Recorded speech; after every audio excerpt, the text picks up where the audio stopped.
sebelum saya tunjukkan itu, karena mereka nanti akan membahas Tritunggal di video ini, saya akan coba hentikan dulu tentang pemahaman atau pembahasan tentang Konsili Nikea. Sekarang kita kembali ke video mereka.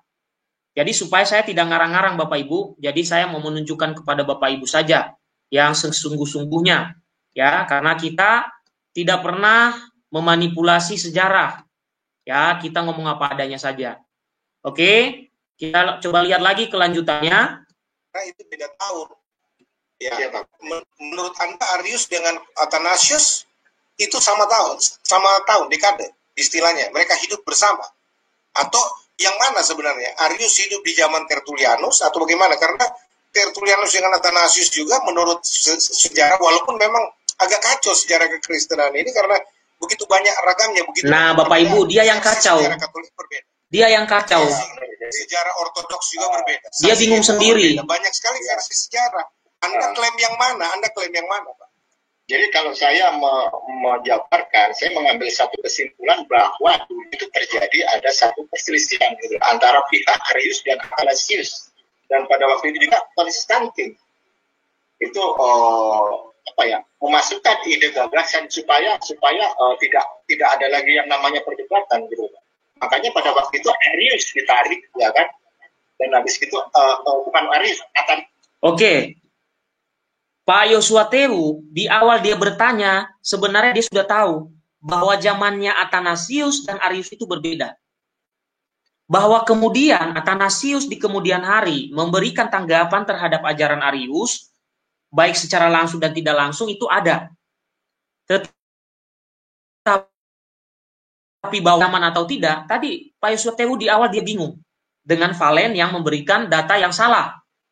Oke, nanti Bapak Ibu coba cari Arius itu hidup tahun berapa, Athanasius itu hidup tahun berapa. Ini gambar di YouTube saya, ya, gambar Stimyatya itu Athanasius, ya.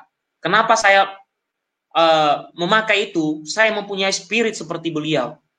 Ya, meskipun saya tidak berkata seperti itu menjadi seperti orang sombong, ya, bukan.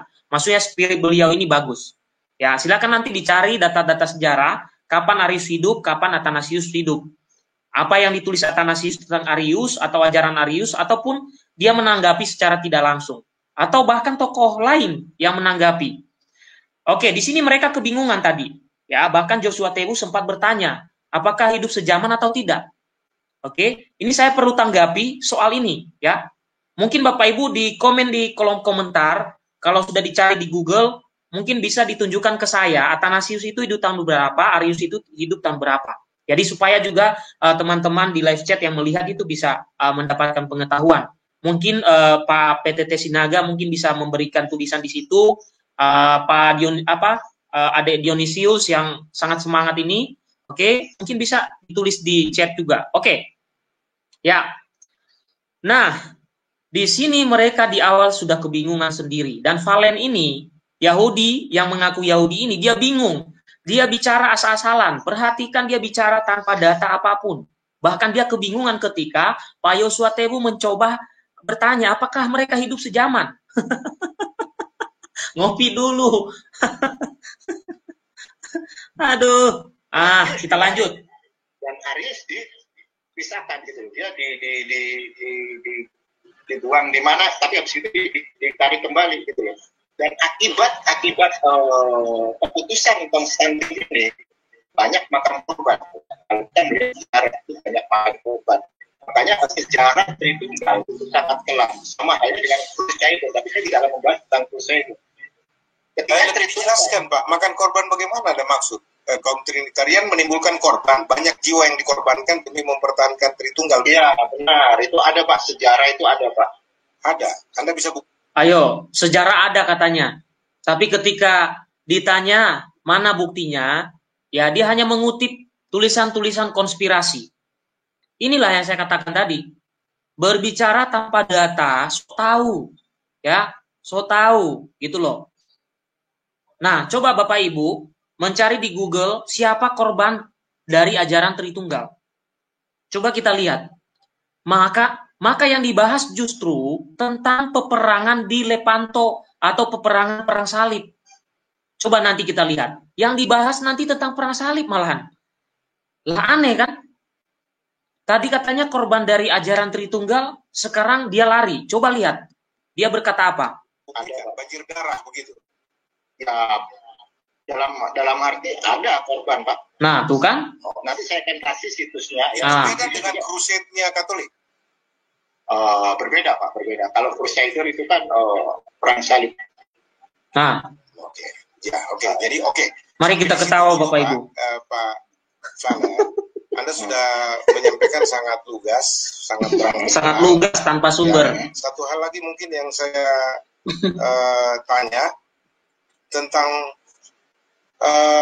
tahukah Anda sejarah munculnya istilah bapak-bapak gereja itu? Kenapa orang-orang tertentu dikatakan bapak-bapak gereja dan yang lainnya bukan bapak-bapak gereja?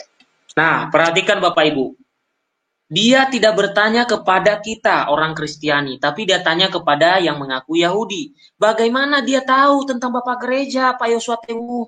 Tanyakan kepada kami. Ya, tanyakan pada kami. Lucu sekali Anda bertanya kepada orang Yahudi. Masih mending kalau dia Yahudi benaran. Tapi kalau dia Yahudi dari Goyim, dia masuk Yahudi, ya kalau di dalam Yahudi ya urutannya belakangan.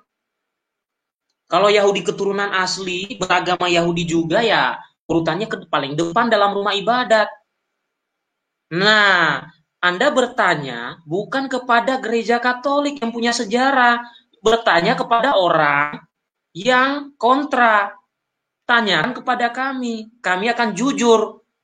Ya, kami akan jujur sejarahnya. Sama seperti tadi katanya Athanasius dan Arius. Lah jelas-jelas ini pernyataan ahistori kok diyakini, kok disebarkan di media sosial. Itu pembodohan namanya, pembohongan, hoaks. Yang pertama itu bukan konsili Nikea, tapi konsili Alexandria 321. Itu yang pertama terjadi bukan antara Athanasius dan Arius, tapi antara Alexander, Uskup Alexandria dan Arius. Ya kan? Jadi lucu Anda ini bertanya tentang Bapak Gereja kepada orang yang tidak tahu. Coba. Apakah juga dalam studi komparasi Judaisme Ortodoks mempelajari itu? Oh, enggak, Pak. Jadi kita praktisi Judaism cuma melihat secara sekuler ya bagaimana terbentuknya Bapak Gereja. Kalau kita perhatikan Bapak Ibu. Orang ini yang mengaku Yahudi ini dia melihat secara sekular. Coba bayangkan. Artinya apa? Dia tidak melihat secara sebenarnya. Dia tidak melihat secara netral. Kalau dia mengatakan saya melihat dari sudut pandang kekristenan, saya melihat dari sudut pandang sekular. Itu baru netral. Sekarang dia ngomong saya melihat dari sudut pandang sekular. Ya inilah yang saya katakan, walah, Bapak Joshua Tewu. Bapak ini panutan tapi kok ya tidak memberikan contoh yang baik. Ya. Saya kemarin ada yang mengatakan di chat, Bang, nanti kalau si JT Live Abang tolong masuk. Kemarin itu saya mau masuk, Pak. Channel saya namanya kemarin yang saya pakai itu Katolik Menjawab. Ya, memang kerjaan saya menjawab sebenarnya. Saya tidak pernah menyerang orang tapi menjawab saja. Ya, tapi karena antrian banyak, Pak, jadi saya tidak bisa masuk. Oke, saya lanjutkan. Bapak Ibu yang sudah bergabung di live streaming untuk nanti ngobrol, mohon maaf saya agak menjelaskan dulu ya, karena saya melihat video ini banyak sekali sejarah yang diputar balik, banyak sekali informasi-informasi yang salah, ya. Maka saya koreksi dulu, oke? Mohon maaf agak lama, tapi tidak apa-apa. Kan kalau kita tidak luruskan ya dianggap benar sama orang nanti. Oke, kita lanjutkan videonya. Kembali flashback di abad ke-1. Abad ke-1 itu belum ada yang namanya Tritunggal, itu belum ada dibahas. Tapi ketika mulai dari Oke.